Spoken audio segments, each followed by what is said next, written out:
జనవరి 17 దేవుని వాగ్దానం. నేను నీతో చెప్పినది నెరవేర్చు వరకు నిన్ను విడువను. ఆదికాండం 28వ అధ్యాయం 15వ వచనం. మన ప్రభువైన యేసుక్రీస్తు నామములో మీ అందరికీ ఈ ఉదయము శుభములు తెలియచేయచ్చు ఉన్నాను. ప్రియులారా, అందరూ క్షేమంగా ఉన్నారు కదా?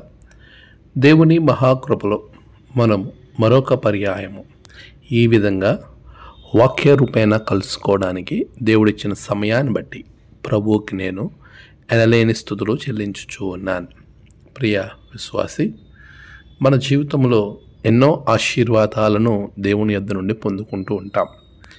ఈ క్రమంలో చాలా పర్యాయములు ఆయన వాగ్దానాల యందు విశ్వాసంలో తగ్గేవారిగా చాలామంది మనకి కనబడుతూ ఉంటారు.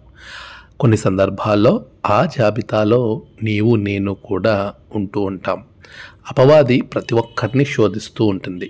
ఈరోజు ఈ దేవుని యొక్క గొప్ప వాగ్దానాన్ని ఆలోచన చేస్తే, ప్రభువు నీకు ఇచ్చిన వాగ్దానం ఏదైతే ఉందో ఆ వాగ్దానం నెరవేరే వరకు ఆయన మాత్రం విడువడు అనే విషయాన్ని నువ్వు మర్చిపోవద్దు. నాకు దేవుడిచ్చిన వాగ్దానం ఇంకా నెరవేరటలేదేంటి అని ఆలోచిస్తూ ఉన్నావేమో. ఇప్పుడు ఈ వాక్యం ద్వారా నువ్వు బలం పొందుకొని మరలా నీ విశ్వాసాన్ని రెట్టింపుగా మార్చుకుంటావని విశ్వసిస్తూ ఉన్నాను. ప్రియ విశ్వాసి, దేవుడు నమ్మదగినవాడు. ఆయన ఏ వాగ్దానమైతే నీకు చేశాడో ఆ వాగ్దానాన్ని ఖచ్చితంగా నీ జీవితంలో నెరవేరుస్తాడు.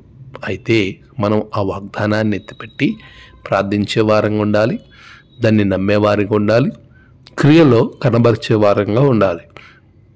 అలా చేసినప్పుడు ఆ వాగ్దానం నీ జీవితంలో నెరవేర్చబడుతుంది. నేను నీతో చెప్పినది నెరవేర్చు వరకు నిన్ను విడువను అని వాగ్దానం చేసిన దేవుడు 2023లో ఒకవేళ మిగిలిన వాగ్దానం ఉన్నా, 2024లో నువ్వు తీసుకున్న వాగ్దానం కానీ, దర్శనం ద్వారా కానీ, సేవకుల ద్వారా కానీ, దేవుని ప్రేరేపణ ద్వారా కానీ నీకు ఏ వాగ్దానం అయితే దేవుడు ఇచ్చాడో ఆ వాగ్దానం నెరవేరే వరకు నిన్ను విడువడు. అటువంటి గొప్ప దేవుణ్ణి నీవు కలిగి ఉన్నావు కనుక విశ్వాసంతో ముందుకు అడుగులు వేయి.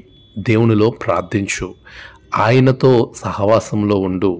దేవుడు నిన్ను విడువడు, నీతోనే ఉన్నాడు, నీకు విజయాన్ని అనుగ్రహిస్తాడు. ఆమేన్. ప్రార్థన. సర్వశక్తిమంతుడా, నీకు వందనాలు స్వామి. నువ్వు విడిచిపెట్టే దేవుడువు కాదు ప్రభువా, మధ్యలో విడిచిపెట్టే దేవుడువు కానే కాదు. నిబిడలో పనిని ఏదైతే ఆలోచన చేస్తున్నారో దాన్ని పూర్తయ్యే వరకు నీవు వారితో ఉండే దేవుడువు. వారి యొక్క ఆశయాలను, ఆలోచనలను, ఆశలను నెరవేర్చండి. ఈ దినము వారి ప్రయాణాలలో, పనులలో అన్నిటిలో నీవే వారికి తోడుగా ఉండండి. నీ సహాయము అనుగ్రహించమని ప్రార్థిస్తున్నాను. 7 జన్మదినము, వాహదినము, ఆయా విశేష దినములు జరుపుకున్న బిడ్డలను బహుగా దీవించండి. ప్రియులు కోల్పోయిన వారికి ఆదరణ దయచేయండి. దిన రక్షణతో నింపమని క్రీస్తు పేరిట అడిగి వేడుకొంచున్నాము తండ్రి. ఆమేన్. తండ్రి, కుమార, పరిశుద్ధాత్మ త్రియేక దేవుని దీవెన మీకు తోడుగా ఉండి నడిపించును గాక. ఆమేన్.